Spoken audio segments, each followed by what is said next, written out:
Hi friends, आज की इस वीडियो में हम आपके साथ शेयर करने वाले हैं लेडीज़ ट्राउज़र यानी लेडीज़ पैंट की कटिंग एंड स्टिचिंग। तो देखिए, इसे बनाने के लिए हमने 2 मीटर कॉटन का फैब्रिक लिया हुआ है और इसको लंबाई की तरफ से हम 4 फोल्ड में बिछा कर रख लेंगे। तो लंबाई की तरफ से हमें 4 फोल्ड कर लेना है, इस तरीके से अच्छे से बिछा कर रख लेना है। तो ये देखिए, हमने 4 लेयर कर लिया है। ये एक हो गया हमारा, ये 2, ये 3 और ये 4, इस तरीके से 4 फोल्ड में रख लेना है। वन साइड आपकी तरफ होंगी, खुली साइड दूसरी तरफ होंगी। और अब हम इंची टेप को लेंगे और देखेंगे इसकी लंबाई कितनी है। तो फ्रेंड्स, हमें ट्राउज़र 38 इंच पे सिलकर तैयार करना है। तो कपड़े की जो लंबाई है वो 39 इंच है। तो इसमें थोड़ा लंबाई कम हो रहा है, तो इसमें हम और बाद में मार्जिन ऐड कर लेंगे। तो जो हम ऊपर के साइड बेल्ट के लिए 2 इंच एक्स्ट्रा रखते हैं, जिसमें हम इलास्टिक लगाते हैं, और नीचे 2 इंच मोरी के लिए एक्स्ट्रा मार्जिन लेते हैं, वो हमें स्टिचिंग करते समय अलग से इसमें ज्वाइन करने पड़ेंगे। ठीक है, तो वो हम अलग से जब स्टिचिंग करेंगे तो हम उसमें ज्वाइन कर लेंगे। तो यहाँ से देखिए, जो यही हम 2 इंच एक्स्ट्रा मार्जिन लेके तब हम कमर का निशान लगाते हैं।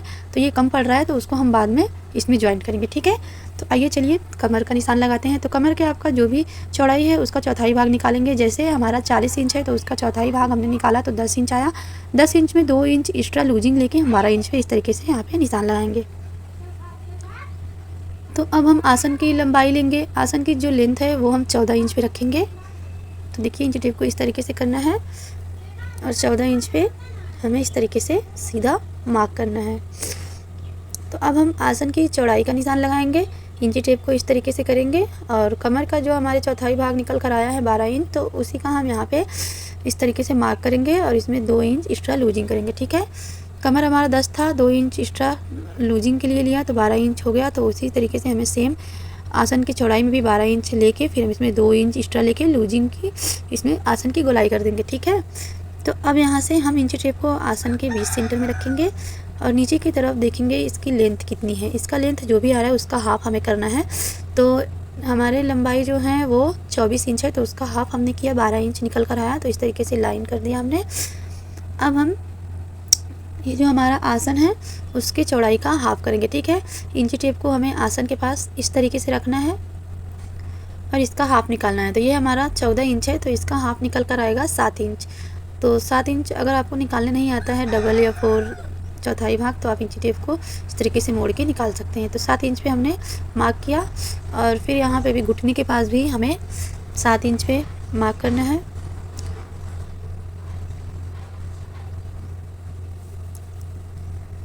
और अब हम नीचे के साइड मोहरी के पास भी 7 इंच पे इस तरीके से मार्क करके इन तीनों मार्क को आपस में इस तरीके से एक लाइन ड्रॉ करके मिला देनी है।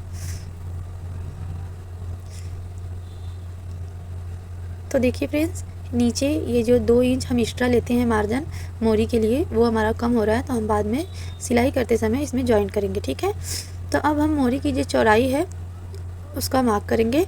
तो मोरी हमारा 7 इंच है, तो उसका हाफ हम करेंगे तो 3.5 आ रहा है। तो दोनों साइड में हमें 3.5 इंच करके निशान लगाना है। इंची टेप को बीच में रखना है, 3.5 इंच इधर और 3.5 इंच इधर, इस तरीके से हम मार्क करेंगे। अब घुटने की आपकी जो भी चौड़ाई है उस हिसाब से हाफ हाफ मार्क करना है। तो हमारा 9 इंच है, तो उसका हाफ निकल कर आ रहा है 4.5। तो यहाँ पे हम 4.5 इंच पे एक तरफ मार्क करेंगे, 4.5 इंच पे एक तरफ मार्क करेंगे।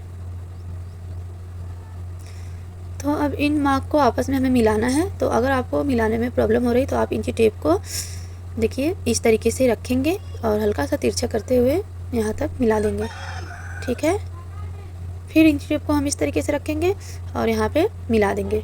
अगर आपके पास जो वो स्केल आता है थोड़ा ट्रायंगल शेप में, अगर वो रहेगा तो ज़्यादा आसानी हो जाएगी, नहीं तो आप इंची टेप को भी ऐसे तिरछा करके लगा सकते हैं। तो इंची टेप को हम दूसरी साइड में भी इस तरीके से रखेंगे और निशान को आसन के पास ले जाके इस तरीके से मिला देंगे।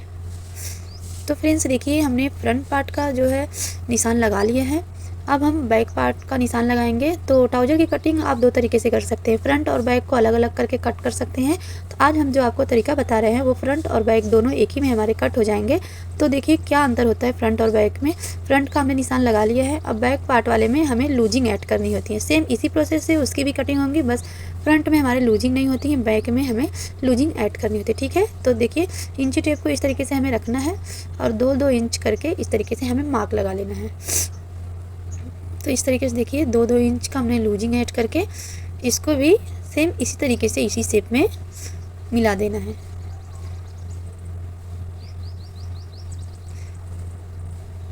तो देखिए यहाँ तक हमने लूजिंग ऐड कर लिया। अब सेम तरीके से हमें आसन के पास भी लूजिंग ऐड करना है। तो आसन को इसमें हम इस तरीके से मिलाएंगे और इंची टेप को इस तरीके से रख के यहाँ पे भी 2 इंच की लूजिंग देंगे और इसको इस तरीके से यहाँ पे मिलाएंगे। और देखिए 2-2 इंच करके हमें ऊपर के साइड में भी लूजिंग ऐड करना है, ठीक है। इस तरीके से यहाँ पे हम आसन की अच्छे से फिनिशिंग वाली गोलाई कर देंगे। तो देखिए बैक में हमने क्या थोड़ा सा अंतर किया है।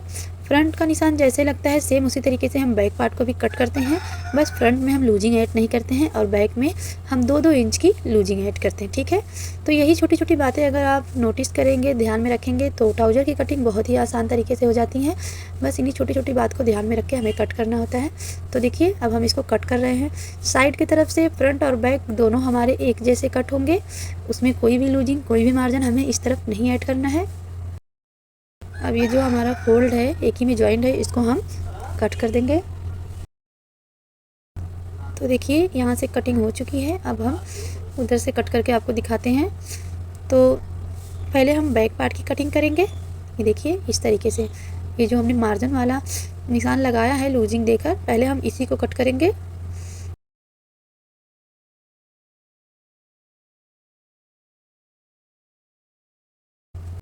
ठीक है, इस तरीके से अब हम नीचे तक कटिंग कर देंगे। तो देखिए बैक पार्ट की कटिंग हमारी हो चुकी है। पहले हम यहाँ से दोनों पार्ट को अलग कर लेते हैं। तो देखिए हम फ्रंट पार्ट को अपनी तरफ रख लेंगे और ये जो है बैक पार्ट है इसको भी हम यहाँ से अलग कर देंगे।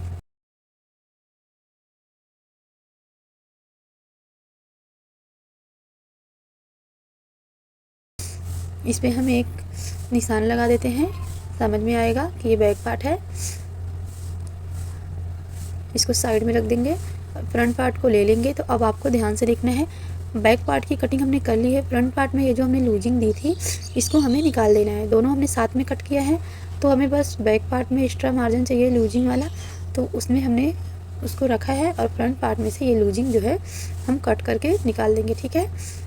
तो बस इतना ही डिफरेंट होता है फ्रंट और बैक में। फ्रंट पार्ट में हमें कोई भी लूजिंग मार्जिन ऐड नहीं करने होते हैं, बैक पार्ट में हमें 2-2 इंच की लूजिंग देनी होती है। तो देखिए फ्रंट पार्ट की कटिंग हो चुकी है, बैक पार्ट की भी कटिंग हो चुकी है। अब हम आपको दोनों को एक साथ में रख के दिखाते हैं। बैक पार्ट को हमने रख लिया, अब इसके ऊपर फ्रंट पार्ट को रखा। देखिए तो ये हमारा फ्रंट पार्ट जो है बैक पार्ट वाले से 2 इंच लूजिंग में कम है और वो एक्स्ट्रा लूजिंग में ज़्यादा है, ठीक है। तो यही लूजिंग हमें बस बढ़ानी होती है। यही छोटी छोटी बात आप ध्यान में रखेंगे तो बहुत आसानी से आपको कटिंग आ जाएंगी। तो फ्रेंड्स बहुत ही सिंपल तरीके से मैंने आपको बताने की कोशिश की है। तो अगर आपको समझ में नहीं आ रहा है, कुछ डाउट है, तो कमेंट बॉक्स में हमसे पूछ सकते हैं, हम आपकी डाउट क्लियर कर देंगे। तो ये देखिए लंबाई जो है हमारे टोटल 39 इंच हुए हैं। हाफ इंच हमारे इधर से स्टिचिंग में जाएंगे, हाफ इंच इधर से स्टिचिंग में जाएंगे और 2 इंच इधर से 2 इंच उधर से हमें इसमें कपड़े जॉइंट करने हैं, ठीक है। बेल्ट के लिए और मोरी के लिए हम कपड़ा ये कट कर लिए हैं। जो हमारे बचे हुए ये कपड़े थे उसी में से ये बेल्ट के लिए और मोरी के लिए हमने ये पट्टी कट कर लिया है, उसमें हम जॉइन कर देंगे। तो चलिए आपको स्टिचिंग करके दिखाते हैं। ये बैक पार्ट है, इसको हम साइड में रख देंगे। अब दोनों फ्रंट पार्ट को हमें लेना है, ठीक है। आसन को इस तरीके से बराबर करके रखेंगे और इस पर सिलाई लगाएंगे। ध्यान रखना है कि हमें फ्रंट पार्ट में फ्रंट पार्ट वाले ही आसन को ज्वाइन करना है, बैक पार्ट वाले आसन को हम बैक पार्ट वाले में ही ज्वाइन करेंगे, ठीक है। आसन जब हम सिलते हैं तो हमें फ्रंट वाले को ही फ्रंट में ज्वाइन करना है, ठीक है। इसको आपको ध्यान में रखना है। तो अब हम इस पर दाब सिलाई लगा देंगे। तो हमने फ्रंट पार्ट को ज्वाइन कर लिया है, अब हम बैक वाले आसन को सिलेंगे, ठीक है। तो देखिए इस तरीके से आपको सिलना है, इसमें आप म्यानी भी लगा सकते हैं। तो अब हम बैक पार्ट को लेंगे, दोनों बैक वाले पार्ट को लेंगे और जो उल्टी साइड है उसको अच्छे से पकड़कर इस तरीके से आसन को बराबर कर लेंगे और फिर से हम इसी शेप में इसमें सिलाई लगा देंगे।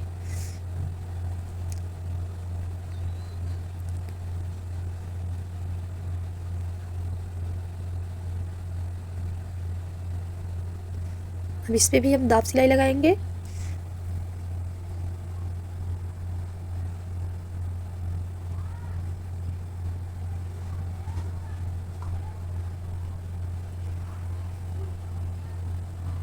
तो देखिए हमने दोनों आसन को ज्वाइन कर लिया है।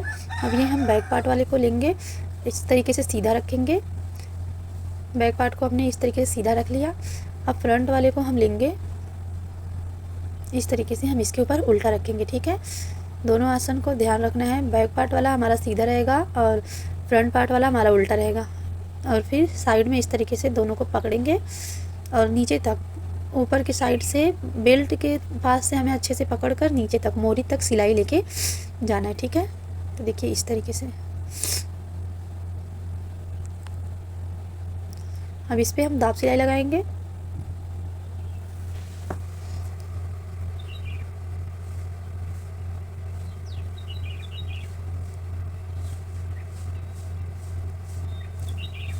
सेम तरीके से हम दूसरी साइड में सिलाई लगाएंगे। तो देखिए बैक और फ्रंट को इस तरीके से हमने पकड़ लिया। बेल्ट के पास से सिलाई हम मोरी तक लेके जाएंगे।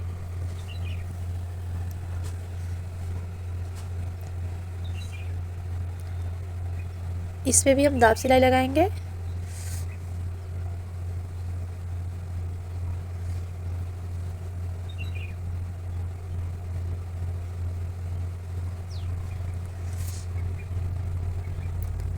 तो देखिए हमने पैंट को सीधा कर लिया है। आसन के पास कुछ इस तरीके से सिलने के बाद लुक आया है। अगर आप चाहें तो इसमें म्यानी लगा सकते हैं। अगर आपको ऐसे ही कंफर्टेबल लगता है तो आप ऐसे ही इसको रख सकते हैं। तो अब हम मोरी में जो हमने कपड़ा कट किया था उसे ज्वाइंट करेंगे। तो मोरी के लिए हमने ये पट्टी ज्वाइंट करके तैयार कर ली है। अब हम इसको सीधी साइड रखेंगे। सलवार की सीधी साइड पट्टी को इस तरीके से रखना है और इस पर सिलाई लगा देना है। अब हम इस पर दाब सिलाई लगाएंगे।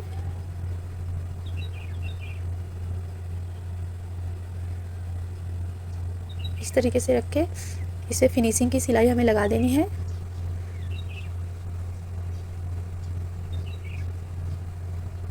तो देखिए हमारी मोरी कितनी प्यारी बन के तैयार हो गई हैं। अब हम ये जो एक्स्ट्रा कपड़ा इसको अंदर इस तरीके से फोल्ड करके इस पर भी सिलाई लगा देंगे। तो कपड़े हमारे लंबाई में कम थे, इस तरीके से अगर हम कपड़े को ज्वाइंट कर देते हैं तो हमें लंबाई हमारी छोटी नहीं होती है, परफेक्ट आ जाती है।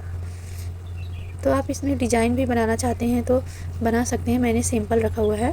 तो सेम तरीके से हमें दोनों मोरी को तैयार कर लिया। अब हम इसकी फिटिंग करेंगे।